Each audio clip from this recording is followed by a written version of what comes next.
اور یہاں پہ خبر شامل کریں کہ پاکستان کے معاشی اور کاروباری ہب کراچی میں اسٹریٹ کرائمز کی وارداتوں میں اضافہ ہو گیا۔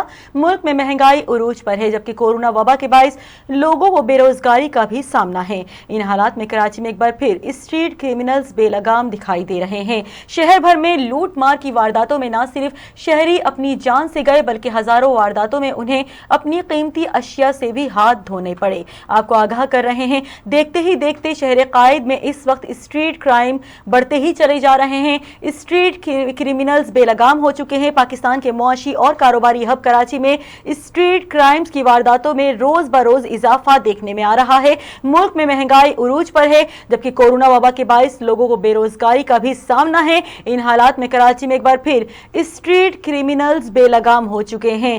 شہر بھر میں لوٹ مار کی وارداتوں میں نہ صرف شہری اپنی جان سے گئے ہیں بلکہ ہزاروں وارداتوں میں انہیں اپنی قیمتی اشیاء سے بھی ہاتھ دھونا پڑے۔ آپ کو ایک بار پھر بتاتے چلیں، پاکستان کے معاشی کاروباری ہب کراچی آپ کو بتا رہے ہیں کہ پاکستان کے معاشی کاروباری ہب کراچی میں اسٹریٹ کرائمز کی وارداتوں میں روز بروز اضافہ ہو رہا ہے۔ اسی حوالے سے کچھ مزید بات کریں گے کنٹرولر نیوز فیض ٹی وی عبداللہ حسن سے۔ عبداللہ، اپڈیٹ کیجیے گا، جیسا کہ آپ جانتے ہیں کہ روز بروز شہر قائد میں کرائم کی وارداتوں میں اضافہ ہو رہا ہے، کیا کہیں گے آپ؟ بہت بہت شکریہ سائمہ آپ کا۔ بات ساری یہ کہ یہاں پہ مسلسل مہنگائی کی شرح میں اضافہ ہوتا چلا جا رہا ہے۔ اس سے قبل کافی حد تک چیزیں جو تھی انڈر کنٹرول تھی اور اس طرح کی چیزیں دیکھنے میں نہیں آنی تھی۔ اکا دکا کبھی کبھی کوئی ایک آدھ واقعہ رونما ہو جاتا تھا، لیکن اب تو وہ لوگ بھی دیکھنے میں آ رہے ہیں جن کا کچھ کوئی کرمنل ریکارڈ نہیں ہے۔ کیوں؟ کیونکہ جاب لیس ہو رہے ہیں لوگ۔ آپ کو خود معلوم ہے پیٹرول کی پرائزز کہاں آسمان سے باتیں کر رہی ہیں۔ اب ایک اور خبر بھی سامنے آ گئی ہے کہ دودھ کی پرائز بھی صرف اور صرف شہر قائد کے اندر کراچی میں دودھ کی پرائز بھی وہ بھی انکریز ہو جائے گی۔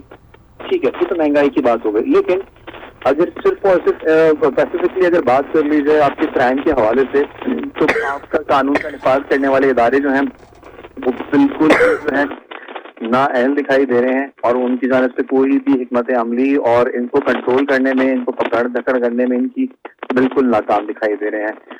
ایک واقعہ جیسے کہ آپ اپنی ٹیلی ویژن اسکرین کے اوپر یقینی طور پر دکھا رہی ہوں گی، ایک حیدرآباد کی بہت مشہور و معروف ایک سپر اسٹور ہے، ایک ڈکیتی وہاں پہ پڑی ہے، اور کسی بھی دکان کے اندر یہ 5-6 بندی جو ہیں یہ گھس جاتے ہیں اور اس طرح کر کے واردات کر کے نکل جاتے ہیں۔ اس طرح کی کافی ساری چیزیں دیکھنے میں آتی ہیں، لیکن کافی ساری CCTV فوٹیجز بھی ہیں جو کہ روڈوں کے اوپر جو ہیں اب وہ چیزیں منظر عام پر آنا شروع ہو گئی ہیں، دکھنا شروع ہو گئی ہیں کہ کسی کو بھی روک لیتے ہیں، لوٹ لیتے ہیں اور بھاگ جاتے ہیں۔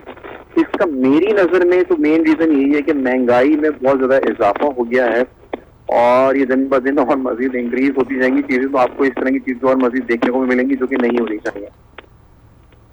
ٹھیک ہے، بہت شکریہ عبداللہ حسن۔ کنٹرولر نیوز فیض ٹی وی ہمارے ساتھ موجود تھے، ان کی جانب سے یہی کہا جا رہا تھا کہ ظاہر ہے مہنگائی بھی بڑھ گئی ہے، چیزیں انکریز ہو گئی ہیں، روزگار کے مواقع کم ہو گئے ہیں، تو اسٹریٹ کرائم میں بھی اضافہ ہوتا ہی چلا جا رہا ہے۔